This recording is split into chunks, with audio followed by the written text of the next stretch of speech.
Bir ajoyib inson fikr bildiruvdilar. Hozir Instagramda ko'rayotgan bo'lsanglar, ko'pchilik otasiga mashina sovg'a qilyapti, adamga, adajonimga deb yozyapti. Shu narsani sal noto'g'ri emasmikin deb o'ylab qoldim-da.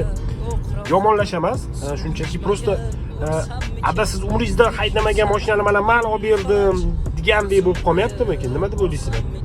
Qaytamga adasiz menga to'g'ri tarbiya berib, mana shu to'g'ri направление ko'rsatganingiz uchun men pul topib, shu topgan pulimga sizni deb topgan pulimga mana sizni sababchi bo'lganingizga mana shu mashina olindi, mana shu mashinani siz haydab yuring desa, shu to'g'riroq emasmikin? Nima deb o'ylaysizlar? Balki men adashayotgandirman, men shunchaki fikrimni bildiryapman. Otani xijolat qilib qo'ymaylik deyman-da. Endi bemalol kech kelaman, chunki ishlarim ko'p. Nima ish qilyapsizja kech qoladigan qani? Aytinglar.